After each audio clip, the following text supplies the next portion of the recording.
जय श्री राधे कृष्ण। नमस्कार प्रिय भक्तों, आप सभी का स्वागत है आपके अपने आध्यात्मिक चैनल जीवन अमृत में। आज हम लेकर आए हैं फाल्गुन मास में आने वाला अत्यंत पावन और मंगलकारी पर्व फुलेरा दूज व्रत। यह दिन विशेष रूप से राधा कृष्ण की कृपा पाने, दाम्पत्य सुख और मनोकामना पूर्ति के लिए अत्यंत शुभ माना जाता है। तो आइए जानते हैं इस पावन दिन का महत्व, व्रत विधि और इससे जुड़ी विशेष मान्यताएं, कथाएं। फाल्गुन मास के शुक्ल पक्ष की द्वितीया तिथि को फुलेरा दूज मनाई जाती है। यह दिन विशेष रूप से भगवान श्री कृष्ण और राधा रानी को समर्पित है। ऐसी मान्यता है कि इस दिन व्रज में फूलों की होली की शुरुआत होती है और इस दिन विवाह योग्य कन्याएं उत्तम वर की प्राप्ति के लिए इस उत्तम व्रत को रखती हैं। दाम्पत्य जीवन सुख शांति और प्रेम की वृद्धि के लिए पूजा करते हैं। घर में मांगलिक कार्यों की शुरुआत के लिए यह अत्यंत शुभ दिन माना जाता है। कहा जाता है कि इस दिन राधा कृष्ण की पूजा करने से वैवाहिक जीवन में प्रेम, सौभाग्य और समृद्धि आती है। प्रातः स्नान कर भगवान श्री कृष्ण और राधा रानी का नाम लेकर इस व्रत के आरंभ किया जाता है। इस पावन अवसर पर आप सभी को फुलेरा दूज की हार्दिक शुभकामनाएं। राधा रानी और श्री कृष्ण की कृपा आप सभी के जीवन में प्रेम, सुख और समृद्धि का संचार करे। आपका दाम्पत्य जीवन सदैव मंगलमय हो और सभी मनोकामनाएं पूर्ण हो। प्रेम से बोले राधे राधे। फाल्गुन मास में कई त्योहार आते हैं जो हमारी धार्मिक एवं सांस्कृतिक धरोहर को दिखाते हैं। उन्हीं में से एक पावन पर्व है फुलेरा दूज। ये त्योहार वसंत पंचमी और होली के बीच में आता है। ऐसी मान्यता है कि इस दिन भगवान कृष्ण ने राधा के साथ फूलों की होली खेली थी। यही कारण है कि इस पर्व का नाम फुलेरा दूज पड़ा। इस साल ये तिथि गुरुवार के दिन अर्थात 19 फरवरी 2026 को फुलेरा दूज का पावन पर्व श्रद्धा और उल्लास के साथ मनाया जा रहा है। यह केवल एक तिथि नहीं है बल्कि प्रेम, मिलन और नव आरंभ का उत्सव है। ब्रज में तो इस दिन से होली की आहट भी सुनाई देने लगती है। ऐसी मान्यता है कि भगवान श्री कृष्ण और राधा रानी की पूजा करने तथा व्रत कथा सुनने से दाम्पत्य जीवन में सुख शांति बनती है और रिश्तों में मधुरता आती है। सर्वप्रथम जान लेते हैं कि फुलेरा द्विज की जो शुभ मुहूर्त और तिथि है वो क्या है। पंचांग के अनुसार फाल्गुन शुक्ल द्वितीया तिथि की शुरुआत 18 फरवरी 2026 को शाम 4:57 पर हुई है। इसका समापन 19 फरवरी 2026 को दोपहर 3:58 पर होगा। इसलिए उदय तिथि को लेकर फुलेरा दूज 19 फरवरी गुरुवार को मनाई जा रही है। श्रद्धालु इस दिन सुबह स्नान के बाद राधा कृष्ण की प्रतिमा पर पुष्प अर्पित करते हैं और मिष्ठान का भोग लगाते हैं और व्रत कथा का पाठ करते हैं। कई स्थानों पर आज मंदिरों में विशेष कीर्तन भी होता है और साथ ही फूलों की होली का भी आयोजन किया जाता है। फुलेरा दूज को प्रेम और सौहार्द का प्रतीक माना गया है। जिस तरह राधा कृष्ण के मिलने से प्रकृति में फिर से बहार आई, उसी तरह जीवन में भी प्रेम का संचार हर कठिनाई को दूर कर सकता है। आज के दौर में इतनी छोटी छोटी बातों पर लोगों में दूरियां आ गई हैं। वैसे में यह पर्व हमें स्नेह और विश्वास का शिक्षा भी देकर जाता है। आइए प्रभु का नाम लेकर हम आज की कथा का आरंभ करते हैं। आप सभी को कथा को सुनने से पहले कमेंट बॉक्स में आप हरे कृष्ण लिखें या राधे राधे लिखें। परम पवित्र नैमिषारण्य तीर्थ में जहाँ धर्म का चक्र निरंतर गतिमान रहता है, 88,000 शौनक आदि महर्षियों ने 1 सहस्त्र वर्षों तक चलने वाले महान यज्ञ का आयोजन किया। उस पावन भूमि पर प्रातःकालीन सत्र में जब यज्ञ की अग्नि प्रज्वलित थी और वेद मंत्रों की ध्वनि से आकाश गुंजायमान था, समस्त ऋषिगण अपने नित्य कर्मों से निवृत्त होकर परम ज्ञानी श्री सूत जी महाराज के सम्मुख उपस्थित हुए। ऋषियों के मन में भगवान श्री कृष्ण की लीलाओं और काल की गति को समझने की तीव्र उत्कंठा थी। महर्षि शौनक ने विनीत भाव से हाथ जोड़कर सूत जी के उच्च आसन पर विराजमान कर उनकी विधिवत पूजा अर्चना की। फिर मधुरवाणी से प्रश्न किया, हे महाभाग, हे पुराण वेता श्री सूत जी, आप भूत, भविष्य और वर्तमान के ज्ञाता हैं। आपने हमें भगवान विष्णु के अनेक अवतारों और तीर्थों की महिमा सुनाई है, किंतु हमारे मन में फाल्गुन मास की उस विशेष तिथि के विषय में जानने की इच्छा है जिसे लोक में अत्यंत पवित्र और स्वयं सिद्ध माना जाता है। यह फाल्गुन मास के शुक्ल पक्ष की द्वितीय तिथि जो वसंत पंचमी और होली के मध्य आती है, वह भगवान श्री कृष्ण को प्राणों से भी अधिक प्रिय क्यों है? इस तिथि को फुलेरा दूज के नाम से जाना जाता है। हे तात, इस तिथि का क्या रहस्य है और इसे दोष मुक्त क्यों माना जाता है? क्यों इस दिन किसी भी शुभ कार्य के लिए मुहूर्त देखने की आवश्यकता नहीं होती है? और सबसे महत्वपूर्ण, इस दिन का भगवान श्री कृष्ण और श्री राधिका जी की लीलाओं से क्या संबंध है? कृपया हमें यह गोपनीय और पाप नाशक कथा सुनाइए जिसे जीव के जन्म जन्मांतर के कष्ट मिट जाए। महर्षि शौनक ने ऐसे धर्मयुक्त और लोक कल्याणकारी वचन सुनकर श्री सीत जी का रोम रोम पुलकित हो उठा। उन्होंने सर्वप्रथम अपने गुरु से श्री वेद व्यास जी और पर ब्रह्म भगवान श्री कृष्ण का मन ही मन स्मरण किया। तत्पश्चात गंभीर और मेघ के समान सुखद वाणी में वे ऋषियों को संबोधित करने लगे।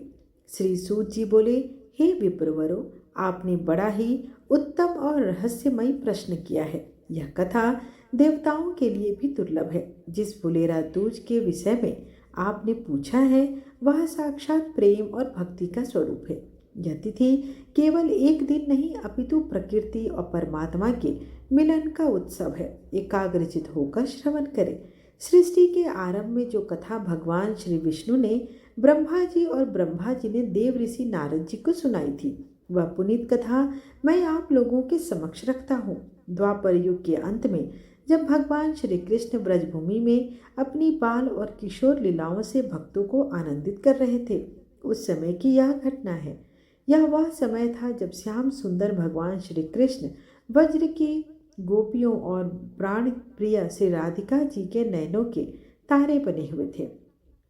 किंतु काल की गति और लीला के विधान के अनुसार एक ऐसा समय आया जब कन्हैया ब्रजवासियों की आंखों से ओझल हो गए।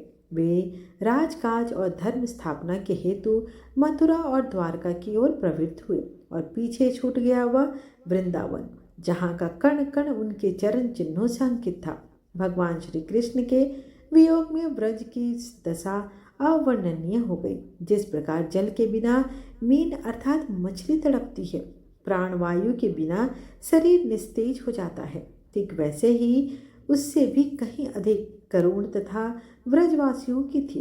परंतु इन सब में जिनकी पीड़ा का कोई अंत नहीं था, वे थी श्री राधा रानी। भगवान श्री कृष्ण के मथुरा गमन के पश्चात राधा रानी का जीवन एक अंतहीन प्रतीक्षा बन गई।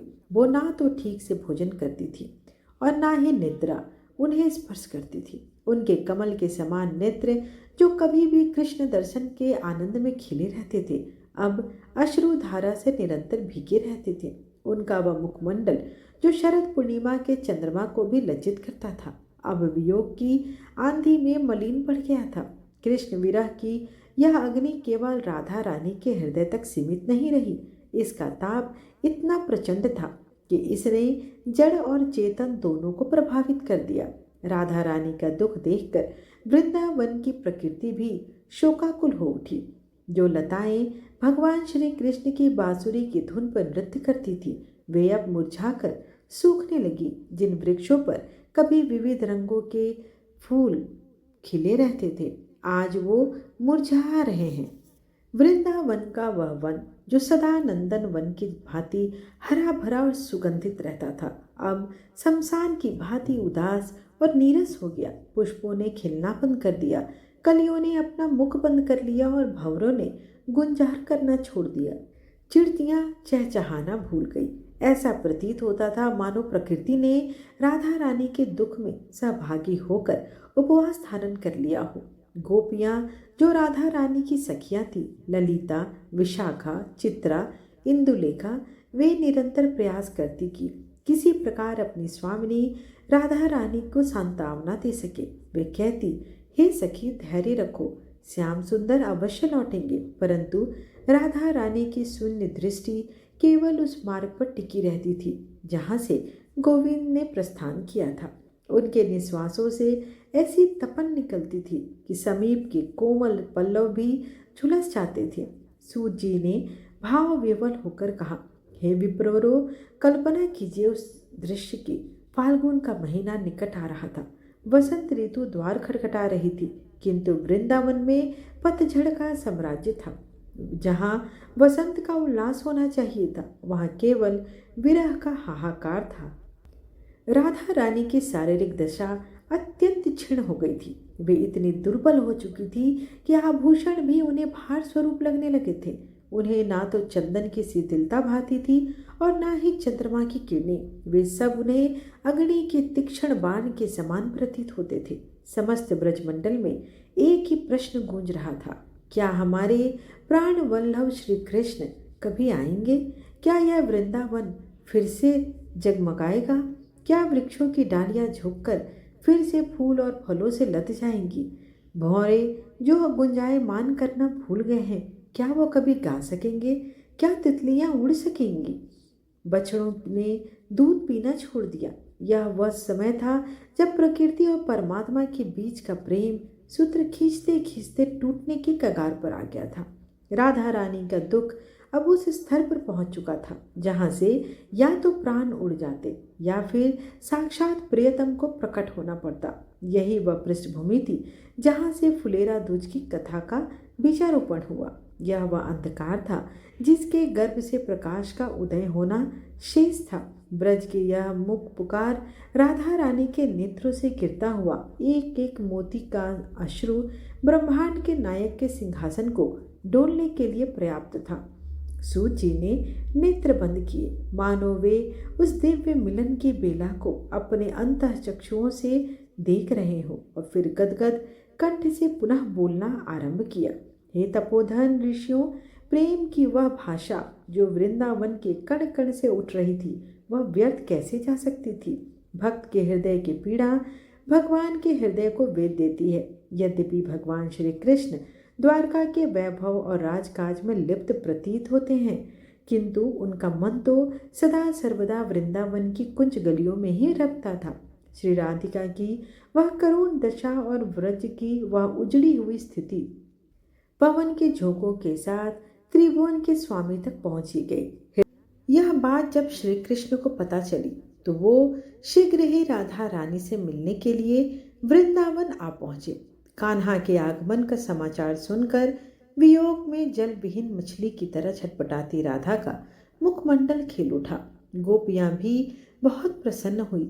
सूखते हुए पेड़ पौधे व फूलों में एक बार फिर से जान आ गई और वो फिर से पहले की भांति हरे भरे हो गए। उस समय कन्हैया ने इन फूलों को तोड़कर राधा पर फेंकना शुरू कर दिया। इसके बाद राधा भी प्रसन्न होकर उन पर फूल फेंकने लगे। ये देखकर गोपियां और ग्वाल सब एक दूसरे पर फूल बरसाने लगे।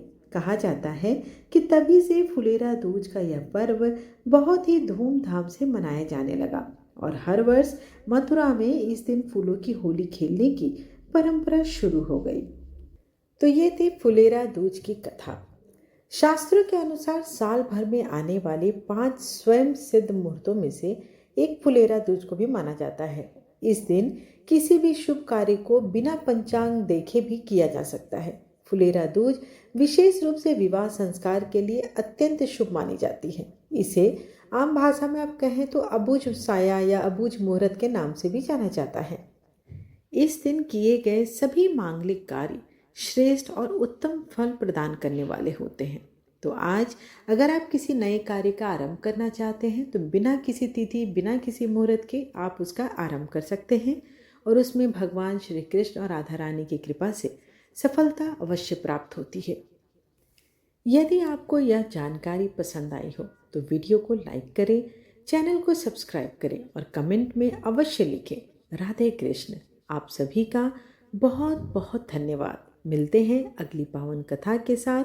जय श्री राधे, जय श्री कृष्ण।